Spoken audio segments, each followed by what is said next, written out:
Il y a des morts qui sidèrent, d'autres qui dérangent, et certaines qui refusent obstinément de se taire, même après le passage des années. Celle de Sandrine Diouf appartient à cette dernière catégorie. 13 ans ont passé depuis l'annonce brutale de son décès, 13 années au cours desquelles le souvenir de cette figure publique est resté suspendu entre hommage, incompréhension et silence. Un silence lourd, pesant, presque coupable, que beaucoup ont fini par accepter comme une fatalité. Le jour de sa disparition, l'information avait jailli comme une déflagration. En quelques minutes, les rédactions s'étaient remises en alerte, les réseaux sociaux s'étaient embrasés et le public avait découvert, incrédule, qu'une vie médiatisée pouvait s'éteindre aussi abruptement. À l'époque, les circonstances évoquées semblaient le clair, presque trop. Les communiqués officiels parlaient de fatalité, d'un enchaînement de faits malheureux, invitant chacun à respecter le deuil et la douleur des proches.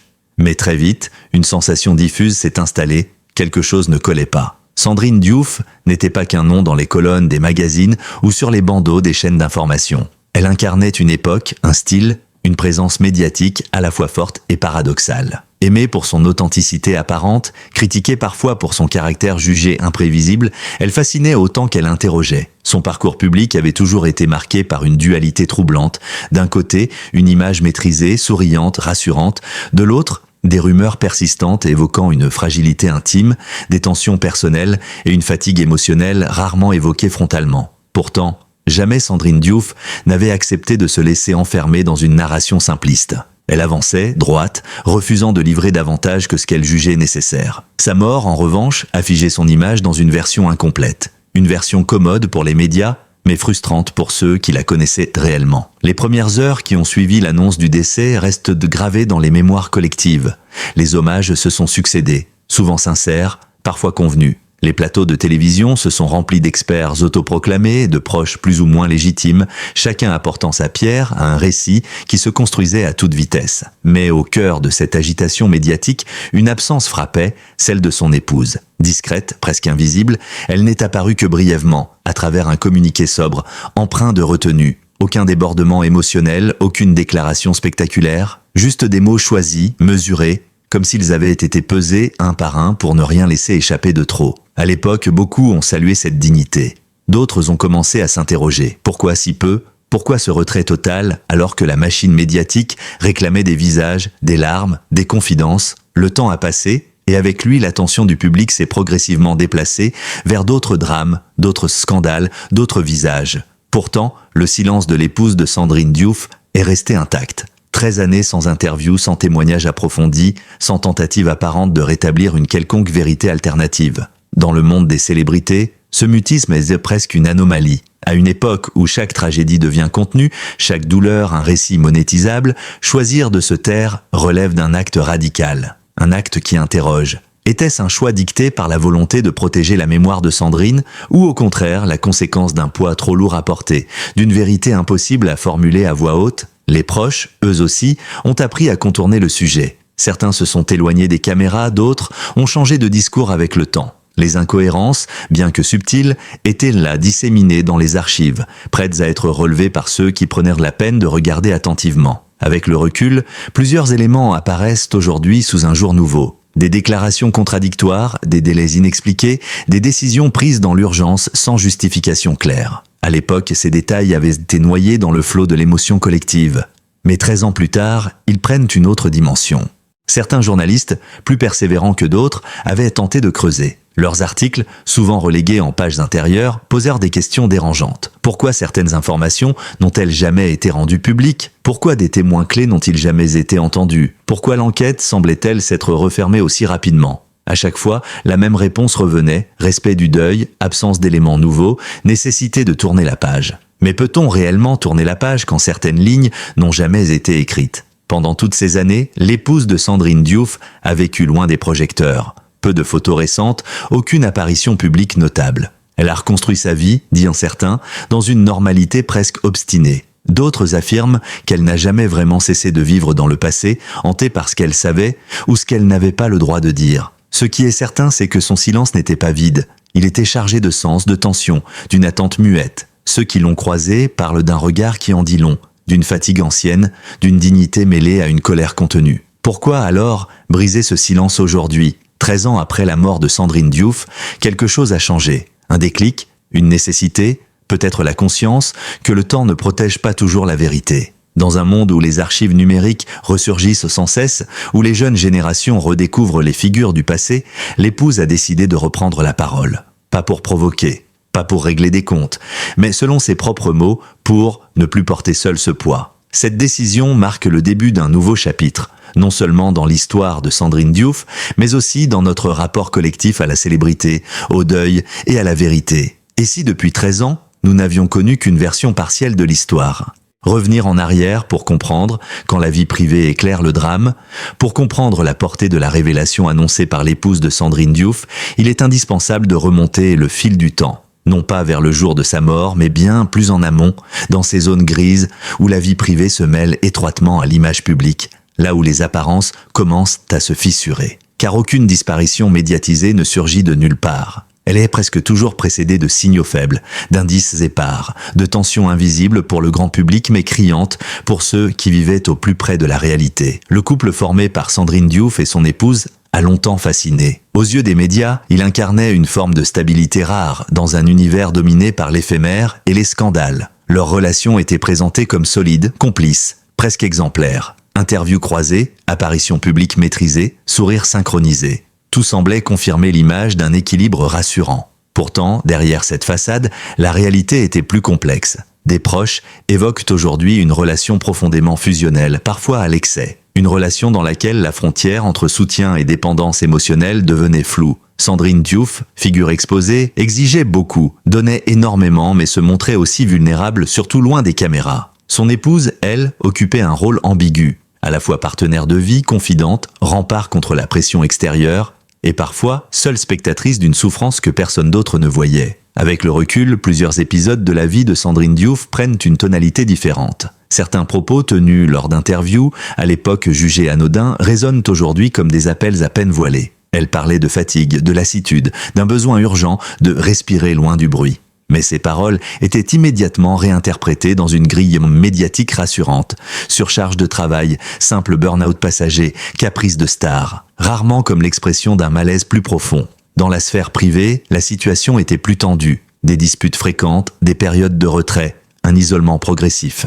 Sandrine Diouf se méfiait de plus en plus de son entourage professionnel, doutait de ses proches, se repliait sur son couple comme unique espace de sécurité. Son épouse, selon plusieurs témoignages concordants, tentait de maintenir un équilibre fragile, oscillant entre protection et inquiétude permanente. Les derniers mois précédant la mort de Sandrine Diouf constituent un puzzle incomplet. Certains éléments sont connus, d'autres restent flous, volontairement ou non. Ce que l'on sait, c'est que cette période fut marquée par une accumulation de pressions professionnelles, médiatiques, personnelles, des projets avortés, des engagements repoussés, des rendez-vous annulés à la dernière minute. Officiellement, rien d'alarmant. Officieusement, un comportement de plus en plus erratique noté par plusieurs collaborateurs. Son épouse, elle, aurait tenté d'alerter discrètement. Mais alerter qui ? Dans un monde où l'image publique prévaut souvent sur la réalité intime. Où la parole de l'entourage est facilement disqualifiée au nom du respect de la star, les médias, dans cette affaire, occupent une place centrale. Avant la mort de Sandrine Diouf, ils ont contribué à façonner une image lisse, presque irréelle. Après sa disparition, ils ont figé cette image dans un récit commode, évitant soigneusement les zones d'ombre. Certains journalistes reconnaissent aujourd'hui, en privé, une forme de renoncement collectif. Creuser aurait impliqué de déranger, de remettre en cause des communiqués officiels, de risquer l'accusation de voyeurisme. Beaucoup ont préféré s'en tenir à la version la plus simple. Cette dynamique a renforcé le silence de l'épouse. Chaque tentative de nuance était perçue comme une menace pour la mémoire idéalisée de Sandrine Diouf. Parler aurait signifié affronter une machine médiatique peu disposée à entendre une vérité complexe. 13 ans de silence ne sont jamais neutres. Ils laissent des traces profondes. Selon des personnes proches de l'épouse, cette période a été marquée par une forme de double vie. Extérieurement apaisée, intérieurement ravagée par ce qui n'avait jamais été dit. Elle aurait été tiraillée entre deux impératifs contradictoires. Protéger la mémoire de celle qu'elle aimait et préserver sa propre santé mentale. Car se taire parfois n'est pas un choix mais une nécessité de survie. Ce silence a également nourri les rumeurs. Certaines infondées, d'autres dangereusement proches de la vérité, mais faute de paroles officielles, tout restait à l'état de murmure. Une question s'impose alors, si l'épouse de Sandrine Diouf avait parlé plus tôt, aurait-elle été entendue ? Rien n'est moins sûr. Le contexte médiatique d'il y a 13 ans était bien moins propice à la remise en question des récits dominants. La parole des proches était souvent écrasée par celle des institutions, des attachés de presse, des experts autoproclamés. Aujourd'hui, le regard a changé. Le public est plus méfiant, plus conscient des mécanismes de fabrication de l'information. Les récits alternatifs ne sont plus systématiquement disqualifiés. C'est dans ce contexte que l'épouse choisit enfin de parler. Il existe, dans toute enquête marquée par des années de non-dits, un instant précis où le silence cesse d'être une protection pour devenir un fardeau insupportable. Pour l'épouse de Sandrine Diouf, cet instant est arrivé 13 ans après la mort de celle qu'elle aimait. Pas sous la pression d'un scandale, ni à la suite d'une révélation extérieure, mais dans un face-à-face intime avec le temps qui passe et la vérité qui refuse de s'effacer. « Je ne peux plus continuer ainsi », aurait-elle confié à un proche quelques semaines avant de décider de parler. Une phrase simple mais lourde de sens. Car parler, après tant d'années, ce n'est pas seulement révéler une information, c'est accepter de bouleverser une mémoire collective, de rouvrir des blessures, de s'exposer à des jugements tardifs mais implacables. Contrairement à ce que certains pourraient croire, cette prise de parole n'est ni impulsive ni opportuniste.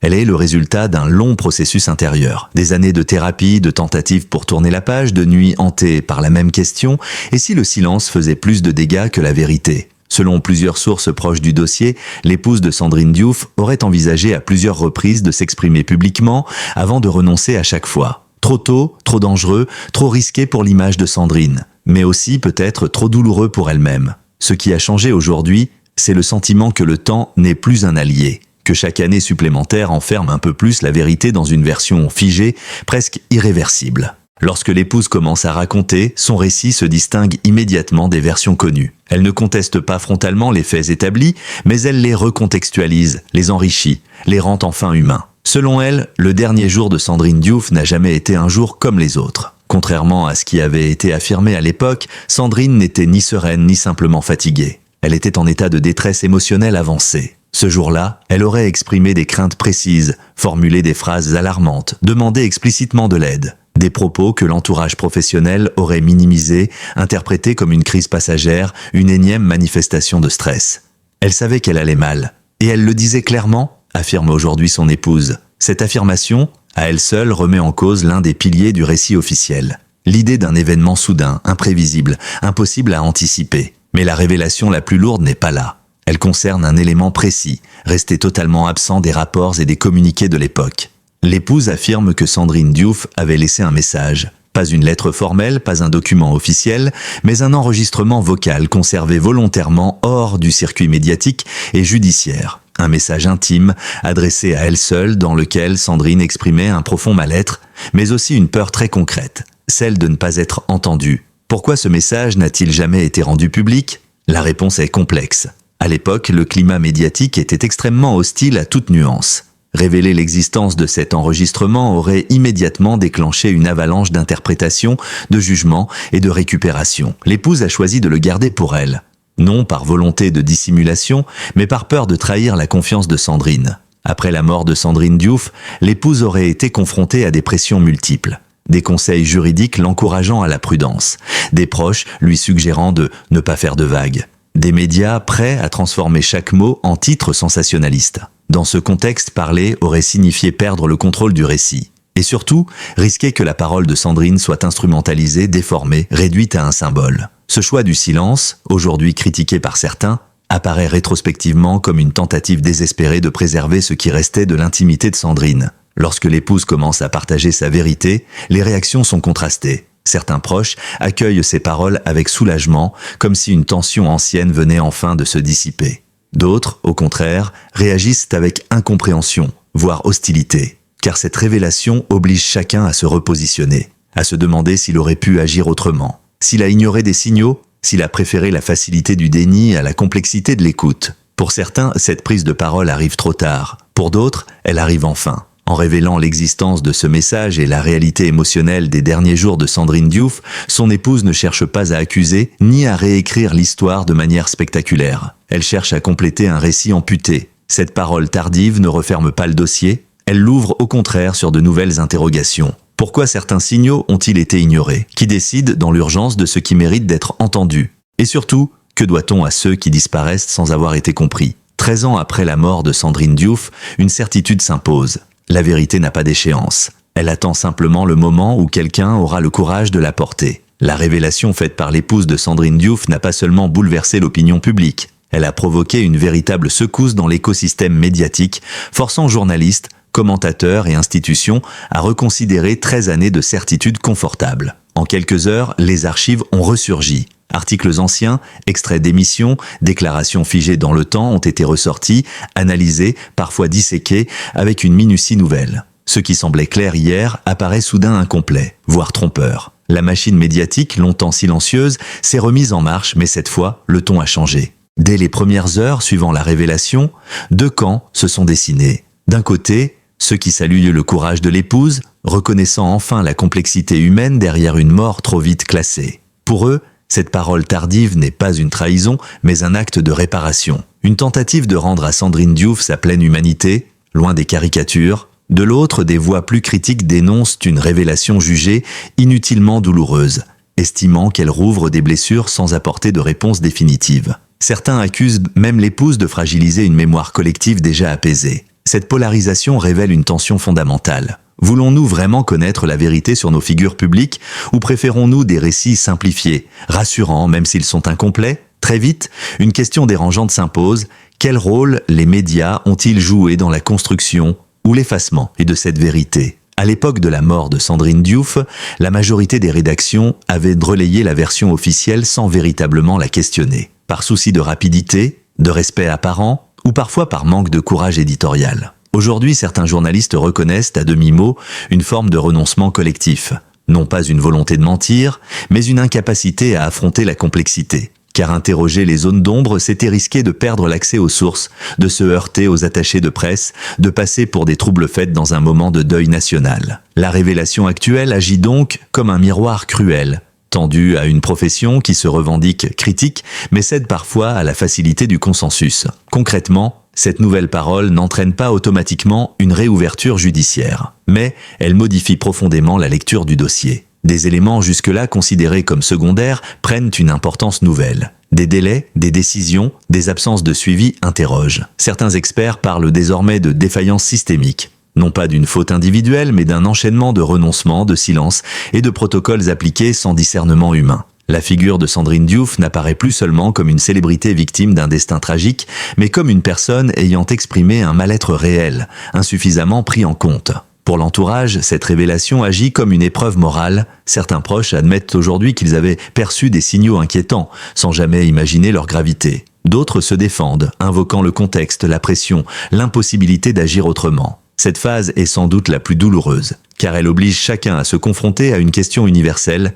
À partir de quand devient-on responsable du silence des autres? Il ne s'agit pas ici de désigner des coupables, mais de reconnaître des mécanismes collectifs d'aveuglement. Des mécanismes que la célébrité amplifie en transformant les individus en symboles, parfois au détriment de leur souffrance réelle. Du côté du public, la réaction est plus nuancée qu'il n'y paraît. Beaucoup expriment une compassion renouvelée pour Sandrine Diouf, redécouvrant une femme fragile derrière l'icône. D'autres ressentent un malaise profond, comme si cette vérité tardive venait fissurer un souvenir qu'ils pensaient apaisé. Sur les réseaux sociaux, les débats sont vifs. Certains réclament davantage de transparence, d'autres appellent au respect du silence restant. Une chose est sûre, l'affaire n'est plus figée. Elle est redevenue vivante, mouvante, inconfortable. Progressivement, la discussion dépasse le cas individuel. L'histoire de Sandrine Diouf devient un prisme à travers lequel on interroge notre rapport collectif à la célébrité, à la santé mentale, à la parole des proches. Combien d'autres figures publiques ont vu leur souffrance minimisée au nom de l'image?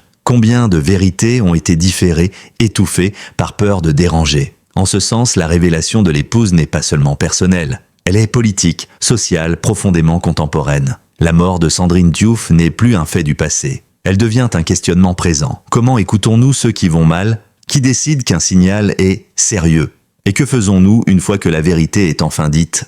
Une fois la parole libérée, il ne reste jamais le silence d'avant. Pour l'épouse de Sandrine Diouf, la révélation n'a pas été une délivrance immédiate, encore moins une fin en soi. Elle a marqué le début d'une autre étape, plus complexe, plus exposée, celle de vivre avec une vérité désormais partagée. Pendant 13 ans, elle avait porté seule un récit fragmentaire, conscient que la version officielle ne disait pas tout, mais convaincue que le moment n'était pas venu. Aujourd'hui, ce poids est devenu collectif. Et cette transition, loin d'être apaisante, soulève une nouvelle série de tensions, de regards et d'attentes. Dire la vérité ne répare pas tout, confie-t-elle à ceux qui l'entourent. Mais se taire plus longtemps aurait été une autre forme de violence.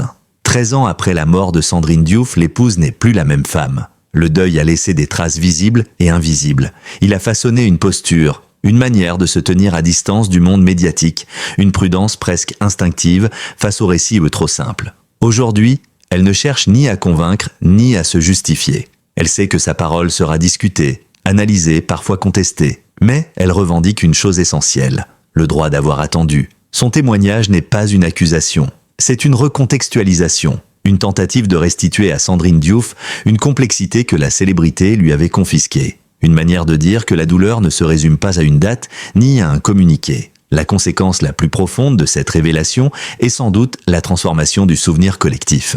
Sandrine Diouf n'apparaît plus seulement comme une figure tragique figée dans un destin abrupt. Elle redevient une personne traversée par des contradictions, des fragilités, des élans et des peurs. Cette relecture dérange car elle oblige à abandonner une image confortable. Elle rappelle que l'admiration publique n'immunise pas contre la souffrance intime et que l'on peut être entouré, aimé, célébré, tout en se sentant profondément seul. Pour certains fans, cette nouvelle lecture est douloureuse. Pour d'autres, elle est au contraire plus juste, plus humaine. Dans les deux cas, elle transforme durablement la manière dont Sandrine Diouf est perçue. Au-delà du cas individuel, l'histoire de Sandrine Diouf agit comme un révélateur des mécanismes propres à la célébrité. Elle montre comment l'exposition permanente peut masquer les failles plutôt que les révéler. Comment la performance publique devient parfois un écran, empêchant la reconnaissance d'un mal-être réel. Elle interroge aussi le rôle des entourages professionnels, souvent pris entre loyauté, impératif économique et incapacité à gérer l'humain. À quel moment faut-il dépasser les protocoles, les contrats, les agendas pour entendre un signal de détresse ?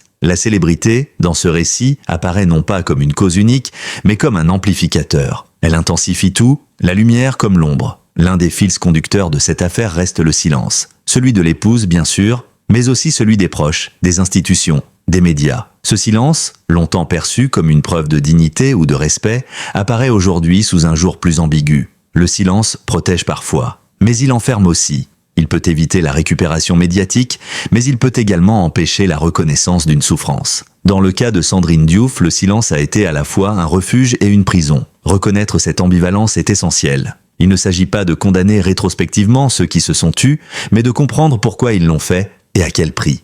Si cette affaire touche autant, c'est parce qu'elle dépasse la sphère des célébrités. Elle pose des questions universelles. Comment écoute-t-on ceux qui vont mal ? À partir de quand un signal devient-il une alerte ? Qui décide qu'une parole mérite d'être prise au sérieux ? La révélation tardive de l'épouse de Sandrine Diouf ne fournit pas de réponse simple. Elle invite au contraire à une vigilance accrue, à une humilité collective face à la complexité humaine. 13 ans après la mort de Sandrine Diouf, l'histoire ne se referme pas complètement. Elle change de forme. Elle cesse d'être un fait divers, figé pour devenir un espace de réflexion. Une invitation à regarder autrement les figures publiques, à accepter que la vérité ne soit ni immédiate ni confortable. L'épouse n'attend ni absolution ni reconnaissance unanime. Elle a simplement choisi de ne plus porter seule ce qui devait être dit. Et si cette affaire nous laisse avec une question plutôt qu'une certitude, c'est peut-être là sa plus grande force. Sommes-nous prêts, collectivement, à entendre la vérité quand elle ne correspond pas à l'histoire que nous aimerions croire ?